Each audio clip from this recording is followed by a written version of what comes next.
What is going on? Matt Morris, mattmorris.com. Today I wanted to talk about some bad MLM guru advice. In fact, it is bad advice that I've given 1,000 times as a leader. So stay tuned and we'll be talking about some bad advice that unfortunately I have given. So as you guys hop on, let me know where you're tuning in from in the comments below. Love seeing everyone around the world. Let me know if you're watching it live or replay. And listen, if you're watching me for the first time, if you haven't seen me do a live before, drop me a 1 in the comments. Always like to welcome some new folks. And if you do decide to share this and provide some value to some others, just drop the word shared in the comments below so I can give you a shout out. So I see we got New York, we've got Hungary, we've got South Africa.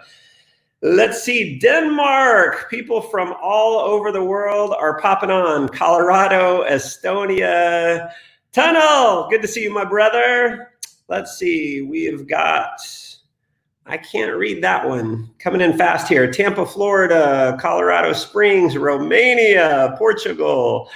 Man, you guys are all over. Orlando, Florida, Hawaii, Durban. Hey, good to see you, Pam. Appreciate your email.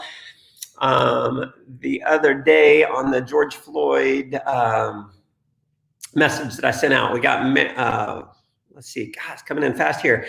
Milwaukee, Wisconsin.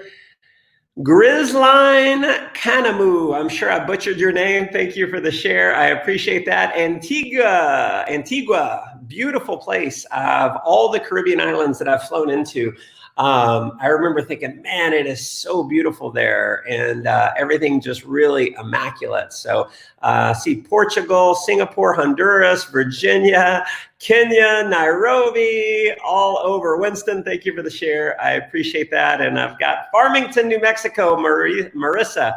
Thanks for tuning in again. And listen, quick point. A lot of you are subscribed to my newsletter over at mattmorris.com. I send pretty much daily messages, and I shared my thoughts about the George Floyd's death. And I've never been more overwhelmed with replies than I was with that. And I feel bad not being able to reply to all of those, but especially because some of them were so heartfelt.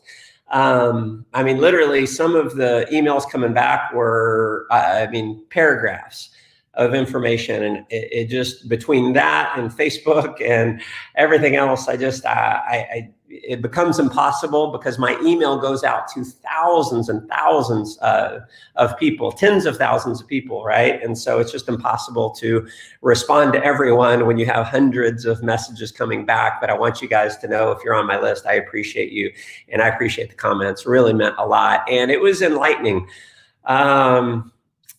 How people hold on to certain beliefs. And I don't want to get into that. It's not the purpose of this live, but I got to tell you, it is, I've learned a lot in the process here. So let's get into the message of the day, and you're welcome for the shout out. Michael, thank you for the share. Oh, wow. Let's see. We got Uganda in the house, San Antonio, Australia, Cali, Colombia. I'm guessing that's Cali, Colombia.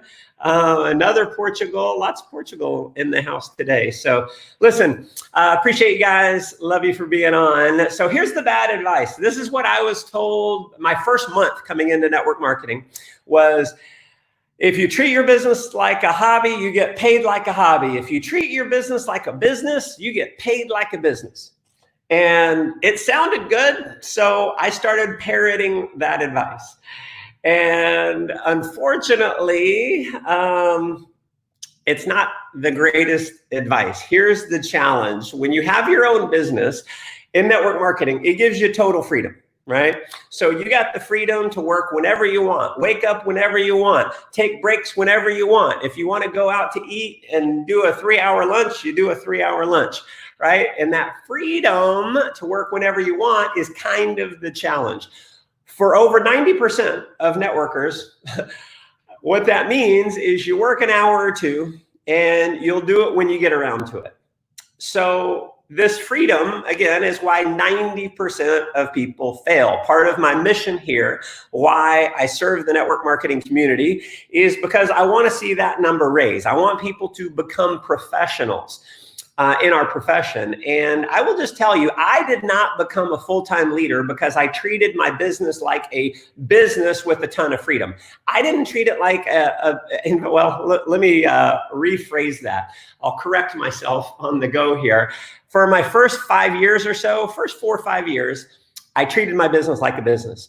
And it was like, I got the freedom to work whenever I want. And I failed for many years. What allowed me to finally make it is because I stopped treating my business like a business with all this freedom, and I started treating my business like a dirty word in network marketing. You got it, Joyce, a job. That's right. I treated my business like a job. You see, in a job, if you only show up some of the time, what happens? What happens if you only show up a little bit? If you decide to go to the movies instead of to your job, what happens? If you decide to sleep in when you're supposed to be at work, what happens? If you decide to do date night instead of being where your job is, what happens? Yep. You get fired.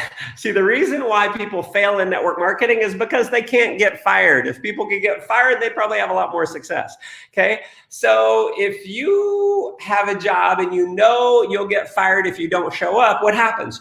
You show up. Okay.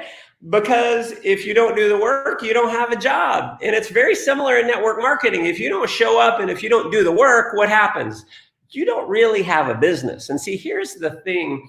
Most network marketers are in business for themselves and they're like, I'm an entrepreneur. You don't really have a business because you're treating your business like a part-time business, treating it like a hobby, but you're treating it like a business with freedom. And here's the deal. Everyone has the dream of having financial freedom. Everyone wants the riches and the recognition, and thinking that you can act as if you're already financially free when you're not. And having led so many people over the years, teams that have grown to over 1 million customers, I can't tell you, it has been thousands of people probably who end up going full-time. Now, they're not making the money to go full-time, but on social media, it's like, I retired 20 years early, 30 years early because of my business. You didn't retire, you just don't have a job. So remember that point, especially, obviously for yourself, if you're not there yet, you got to be careful about this. I remember having a leader call me one day, and super strong leader, and this guy was crushing it and working like crazy. He would work his normal job, his 9 to 5. And when he got off, he was working from 5 till midnight or 1 in the morning, doing that basically 5 days a week. On weekends, he's working 12 plus hours a day. And he got to the point where he was making close to as much money in his business as he was in his job. And he calls me like, hey man, I want to quit my job. And, wanting some counseling about that. And I said, well, let me tell you, here's my coaching. I'm not going to tell you it's okay to quit your job. Because heck, why not just have both incomes coming in at the same time? You're doubling up on your income by having both. Here's the only way I will advise you to quit your job is if you take all the hours, the 40 hours a week that you're working now in your business, in your network marketing company, if you'll take the 40 hours a week that you were working in your job and you'll add that on top of the 40 hours you're working in your business, and you'll genuinely work 80 hours a week, then I'm cool with it. If not, you're making a huge mistake because you start losing some of the drive. And I've done this myself. I went full-time before I should have gone full-time. And I hated waking up. I had to wake up early to drive into Dallas. I was waking up at like 6 a.m., I wake up at 6 a.m. now, 5:30 or 6 a.m. now, just because I get stuff done before the kids get awake and all that. But at the time, that was early for me, right? I'm not a morning person. At least I didn't used to be a morning person. And I hated the drive. I hated my job. And because I hated that so much, it fueled me. Wayne, thank you for the share. It fueled me to work my business like crazy. So when I got off work, man, I was laser focused. I was a machine. And then what happened is all of a sudden, when I had the freedom to work my business whenever I wanted, what did I do? I slept in. So I started sleeping till 10 o'clock every day because, hey, I'm a network marketer. I'm living the life of freedom. I can do that. And I'd go do long lunches. I'd hang out with friends. And suddenly, somehow, that drive wasn't the same. See, the two motivators, there's the desire for pleasure and the avoidance of pain. And the avoidance of pain is a bigger motivator. So I had this massive motivation to overcome the pain, get out of the pain of a job. And then once the pain was removed, the fire within me, because I didn't really have the same level of purpose that I do now, I didn't have the same drive. I didn't have the same focus. I didn't have the same intensity. I didn't have to make it work because I had something I was avoiding. So my coaching to you is either keep your job and double up on your money, or do what my friend did. And because he did exactly that, he started working 80 hours a week. He ended up breaking pretty much all the records in our company. He crushed it, hitting the top rank. I mean, he just absolutely destroyed it. So Cameron, you're my hero too, brother. So that's my coaching here. If I look at all the leaders who I've seen make it over the years, they didn't treat their business like a business with freedom. They treated it like a job. They showed up. So when you don't feel like coming to work, you show up anyway. When you're tired, you show up anyway. When you don't feel like doing the work, you do the work anyway. There's the concept that someone told me years ago, and I found this to be very true. How you do anything is how you do everything. Okay? And so if you let little things stop you, you're going to let big things stop you. And if you let big things stop you, you're going to let little things stop you. The point is, get committed, because if you treat your business like a business with tons of freedom, you'll likely never have freedom, at least not for a long period of time. Treat your business like a job, my friends, because mark my words, freedom ain't free. You got to work for it. So if you enjoyed this, let me know in the comments below what you got out of it. Thank you so much for the comments. I know some of you shared it, and I may not have mentioned you. I'll go back through and I'll look at the comments and give you guys a shout out. So listen, it means the world to me. If you're not subscribed to my newsletter, obviously hop over to mattmorris.com, put your name and email address in. I drop some insights and golden nuggets that I don't talk about here on the lives and so forth. And listen, thank you so much for tuning in. The world is an interesting place right now. 2020 is so much different than any year I have ever seen. And, you know, we can